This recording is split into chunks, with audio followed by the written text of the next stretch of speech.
Start off with, you guys shot 56% from the field. The issue is they took 21 more shots than you guys did. Looking at it, they had 14 offensive rebounds, created a lot of second chance opportunities on top of Braden hitting the threes.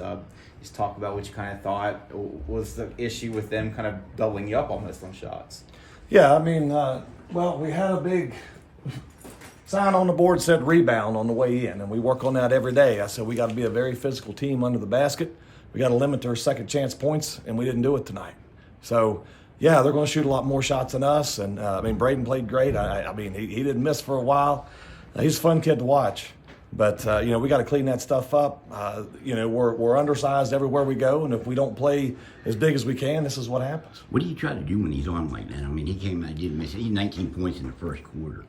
Yeah, I mean, we had a hand in his face most of the time. I mean, I don't know what else you do, really. I mean, we tried to nine into the ball a little bit, but they run a lot of plays for him. They execute on the offensive end, and they get him open. And he was knocking them down. He was knocking them down tonight. He kind of was more of a facilitator. He had 29 at the half, more of a facilitator in the second half. Did you do something different at a point to try to slow him down a little bit? Well, we switched up defenders. Did that help defenders. their other guys, be more assertive and score more? Yeah, well, we switched up defenders. We put a little faster guy on him, somebody that likes to harass a little bit more. Just try to get the ball out of his hands as much as we can.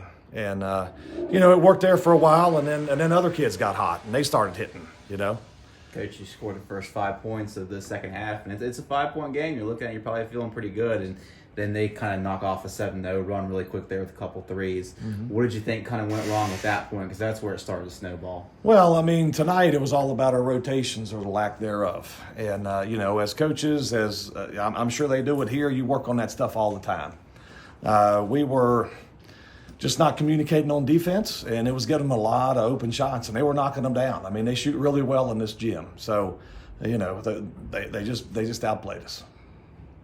You came close last year. I mean, I'm sure you had a similar game plan. Why do you think it was such a difference? I mean, personnel being just about the same. Yeah, I mean, personnel was the same or really close to it. We didn't hit a lot of the big shots we hit last year. I think our second quarter we played great. We got hot in the second quarter, but without rebounding very well, and I mean, it didn't really matter. It seemed like everybody who was shooting for those guys were making the shots. But our rotations weren't there on defense tonight. We were off, and playing against a championship team, you can't be off. And that was the conversation we had here in the locker before the kids left is, hey, they did a great job executing on both sides of the floor, and we didn't. Do you have to guard against this beating you twice? Because I know you got Spring Mills tomorrow. I mean, if the weather conditions allow, I'm sure, for them coming down here. But you have to guard against this beating you twice because that's the other team that has the win against you. Yeah, well, I mean, tomorrow's a new day. We'll see Shady one more time this year, but we won't see him ever again. We could see Spring Mills down the road. So, we pulled our starters out there in the fourth quarter. We got to rest them up a little bit. We'll have a film session tomorrow, a little walkthrough, get ready for Spring Mills. They're playing tonight also. They got to have the drive down. So hopefully we'll be ready to go tomorrow. You can define your team by how you bounce back in the next game. I mean, we play these back-to-back games to simulate what would happen in the state tournament if we were to make it there. So, we'll just have to bounce back, be ready to go for tomorrow. All right, Coach.